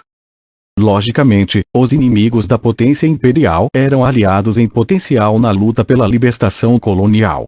Até mesmo o Japão, que, como sabiam os coreanos, taiwaneses, chineses e outros, tinha seu próprio tipo brutal de colonialismo, podia atrair a simpatia das forças anticoloniais do Sudeste Asiático e do Sul da Ásia como um defensor dos não-brancos contra os brancos. A luta anti-imperial e a luta antifascista, portanto, tendiam a puxar para polos opostos. O pacto de Stalin com os alemães em 1939, que perturbou a esquerda ocidental, permitiu aos comunistas da Índia e do Vietnã concentrar-se felizes na oposição aos britânicos e franceses. Ao passo que a invasão alemã da União Soviética em 1941 os obrigou, como bons comunistas, a dar prioridade à derrota do eixo, ou seja, por a libertação de seus próprios países bem mais abaixo na agenda. Isso era não só impopular, como estrategicamente sem sentido, numa época em que os impérios coloniais do Ocidente encontravam-se em seu período mais vulnerável, quando não de fato desmoronando. E, na verdade, os esquerdistas locais, que não se sentiam presos pelos grilhões da lealdade ao Comintern, aproveitaram a oportunidade. O Partido do Congresso lançou o movimento Deixe a Índia em 1942, enquanto o radical bengali Subhas Bose de Bengala recrutava um exército de libertação indiana para os japoneses formado por prisioneiros de guerra do exército indiano feitos durante os avanços relâmpago iniciais. Militantes anticoloniais na Birmânia e na Indonésia encaravam a situação do mesmo jeito. A reductio ad absurdum dessa lógica anticolonialista foi a tentativa de um grupo marginal extremista judeu na Palestina de negociar com os alemães, via Damasco, então sob os franceses de Vichy, ajuda para libertar a Palestina dos britânicos, o que eles viam como a mais alta prioridade para o sionismo. Um militante do grupo envolvido nessa missão acabou se tornando o primeiro-ministro de Israel, Yitzhak Shamir. Tais visões evidentemente não implicavam simpatia pelo fascismo, embora o antissemitismo nazista pudesse atrair árabes palestinos em conflito com colonizadores sionistas, e alguns grupos no sul da Ásia pudessem reconhecer-se nos arianos superiores da mitologia nazista. Mas eram casos especiais, ver capítulos 12 e 15. O que exige explicação é porque, afinal, o anti-imperialismo e os movimentos de libertação coloniais se inclinaram em sua maioria para a esquerda, assim se viram, pelo menos no fim da guerra, convergindo com a mobilização antifascista global. O motivo fundamental é que a esquerda ocidental era o viveiro das teorias e políticas anti-imperialistas, e o apoio aos movimentos de libertação colonial vinha em maior parte da esquerda internacional, e sobretudo, desde o Congresso Bolchevique dos Povos Orientais, em Baku, em 1922, do Comintern da União Soviética. Além disso, os ativistas e futuros líderes dos movimentos de independência, que pertenciam principalmente às elites de seus países educadas no Ocidente, sentiam-se mais à vontade no ambiente não racista e anticolonial dos liberais, democratas, socialistas e comunistas locais do que em que qualquer outro, quando iam às suas metrópoles. Eram de qualquer modo quase todos modernizadores, aos quais os nostálgicos mitos medievalistas, a ideologia nazista e o exclusivismo racista de suas teorias lembravam exatamente aquelas tendências comunalistas e tribalistas que, na opinião deles, eram sintomas do atraso de seu país, explorados pelo imperialismo. Em suma, uma aliança com o eixo, obedecendo ao princípio de que os inimigos de meu inimigo são meus amigos, só podia ser tática. Mesmo no Sudeste Asiático, onde o domínio japonês era menos repressivo que o dos antigos colonialistas, exercido por não-brancos contra não-brancos, só podia ser passageiro, uma vez que o Japão, além de seu racismo generalizado, não tinha interesse em libertar colônias como tal. E de fato teve vida breve, porque o Japão foi logo derrotado. O fascismo ou os nacionalismos do eixo não exerciam nenhuma atração em particular. Por outro lado, um homem como Jawaharlal Nehru, que, ao contrário dos comunistas, não hesitou em lançar-se na rebelião do Deixe a Índia em 1942, ano da crise do Império Britânico, jamais deixou de acreditar que uma Índia livre ergueria uma sociedade socialista, e que a União Soviética seria uma aliada nesse esforço, talvez mesmo, com muitas reservas. Um exemplo.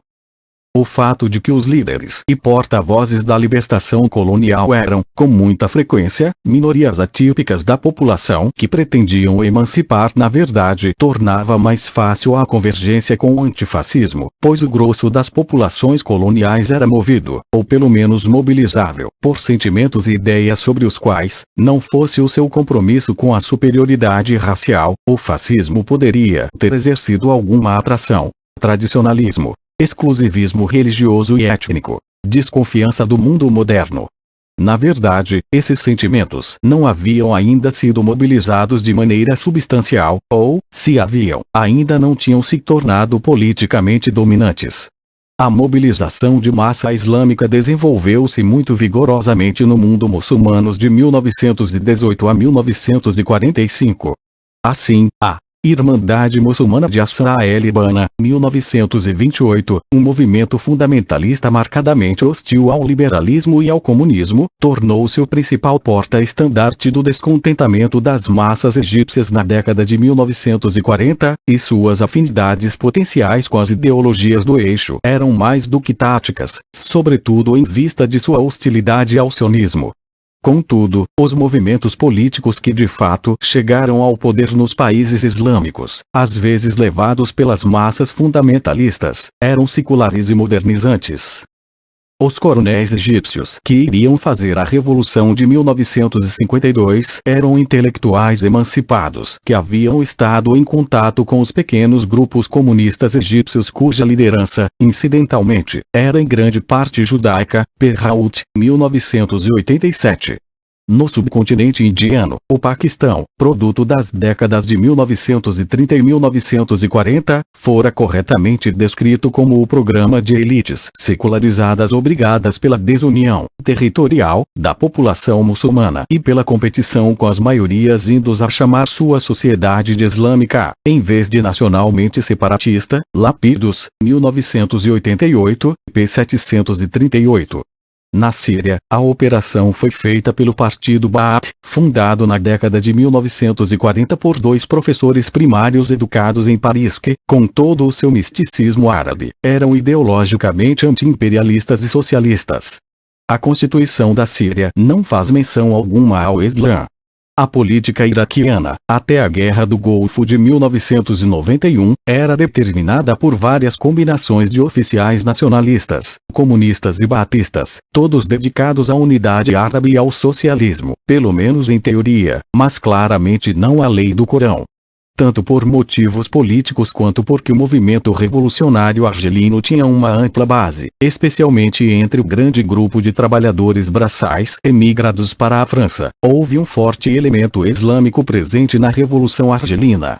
Contudo, os revolucionários acertaram especificamente, em 1956, que a sua era uma luta para destruir uma colonização anacrônica, mas não uma guerra de religião. Lapidus, 1988, p. 693, e propuseram formar uma república social e democrática, que se tomou constitucionalmente uma república socialista unipartidária. Na verdade, o período de antifascismo é o único em que partidos comunistas de fato tiveram apoio e influência substanciais dentro de algumas partes do mundo islâmico, notadamente na Síria, Iraque e Irã. Só muito depois é que as vozes seculares e modernizantes de liderança política foram afogadas e silenciadas pela política de massa do redespertar fundamentalista. Ver capítulos 12 e 15. Apesar de seus conflitos de interesse, que iriam ressurgir após a guerra, o antifascismo dos países ocidentais desenvolvidos e o anti-imperialismo de suas colônias viram-se convergindo para o que ambos encaravam como um futuro de transformação social no pós-guerra. A União Soviética e o comunismo local ajudaram a transpor o fosso, já que significavam anti-imperialismo para os primeiros e compromisso total com a vitória para o outro. Contudo, ao contrário dos teatros de guerra da Europa, os teatros não europeus não trouxeram grandes trunfos políticos aos comunistas, a não ser nos casos especiais onde, como na Europa, o antifascismo coincidiu com a libertação nacional/social, na China e Coreia, onde os colonialistas eram os japoneses, e na Indochina, Vietnã, Camboja, Laos, onde os inimigos imediatos da liberdade continuaram sendo os franceses, cuja administração local se subordinava aos japoneses quando esses haviam tomado a região. Esses eram os países onde o comunismo estava destinado a triunfar na era do pós-guerra, sob Mao, Kim Il-sung e Ho Chi Minh. Em outras partes, os líderes dos estados que iriam ser descolonizados vinham de movimentos em geral da esquerda, mas menos preocupados em 1941-45 em dar à derrota do eixo prioridade sobre tudo o mais. Ainda assim, mesmo esses não podiam deixar de ver com algum otimismo a situação do mundo após a derrota do eixo. As duas superpotências não eram amigas do velho colonialismo, pelo menos no papel. Um conhecido partido anticolonialista chegara ao poder no coração do maior dos impérios. A força e legitimidade do velho colonialismo haviam sido seriamente solapadas. As possibilidades de liberdade pareciam melhores do que jamais antes. Isso se revelou verdade, mas não sem algumas brutais ações reacionárias dos velhos impérios. 8. Assim, a derrota do eixo, mais precisamente da Alemanha e Japão, deixou pouca saudade, a não ser na Alemanha e no Japão, cujos povos tinham lutado, com obstinada lealdade e formidável eficiência, até o último dia. No fim, o fascismo não tinha mobilizado nada além de seus países originais, a não ser um punhado de minorias ideológicas da direita radical, a maioria das quais teria sido marginalizada em seus próprios países, uns poucos grupos nacionalistas que esperavam atingir seus objetivos como uma aliança germânica, e um monte de refugos do fluir e refluir da guerra e conquista, recrutados para a bárbara soldadesca auxiliar da ocupação nazista. Os japoneses não mobilizaram nada além de uma simpatia temporária pela pele amarela, em vez da branca. O grande atrativo do fascismo europeu, que fornecia proteção contra os movimentos da classe trabalhadora, o socialismo, o comunismo e o quartel-general do demônio ateu em Moscou que os inspirava a todos, tinha conquistado apoio considerável entre os conservadores ricos, embora o apoio do grande capital fosse sempre mais pragmático que de princípios. Não era uma atração que sobrevivesse ao fracasso e à derrota. De qualquer modo, o efeito líquido de 12 anos de nacional-socialismo foi que grande parte da Europa estava agora à mercê dos bolcheviques. Assim, o fascismo dissolveu-se como um torrão de terra lançado num rio, e praticamente desapareceu do cenário político de vez a não ser na Itália, onde um modesto movimento neofascista, o Movimento Social Italiano, homenageando Mussolini, tem uma presença permanente na política italiana. Isso não se deveu apenas à exclusão da política de pessoas antes destacadas em regimes fascistas, embora não dos serviços do Estado e da vida pública, e menos ainda da vida econômica. Não se deveu tampouco ao trauma dos bons alemães, e, de um modo diferente, dos japoneses leais, cujo mundo desabou no caos físico e moral de 1945, e para os quais a simples fidelidade às suas velhas crenças tornou-se contraproducente. Atrapalhou sua adaptação a uma vida nova, inicialmente incompreensível, sob as potências ocupantes, que lhes impuseram suas instituições e costumes, que determinaram os caminhos por onde teriam necessariamente de seguir dali em diante. O nacional-socialismo nada tinha a oferecer à Alemanha pós 1945, a não ser lembranças amargas. É típico que numa parte marcadamente nacional-socialista da Alemanha de Hitler, a Áustria, que, por uma manobra de diplomacia internacional, se viu classificada mais entre os inocentes do que entre os culpados, a política do pós-guerra logo voltasse exatamente ao que fora antes da abolição da democracia em 1933, a não ser por uma ligeira virada para a esquerda, ver Flora, 1983, p. 99. O fascismo desapareceu com a crise mundial que lhe permitira surgir. Jamais fora, mesmo em teoria, um programa ou projeto político universal. Por outro lado, o antifascismo, por mais heterogêneo e transitório que fosse sua mobilização, conseguiu unir uma extraordinária gama de forças. E o que é mais, essa unidade não foi negativa, mas positiva, e em certos aspectos duradoura. Ideologicamente, baseava-se nos valores e aspirações partilhados do iluminismo e da era das revoluções, progresso pela aplicação da razão e da ciência, educação e governo popular, nenhuma desigualdade baseada em nascimento ou origem, sociedades voltadas mais para o futuro que para o passado.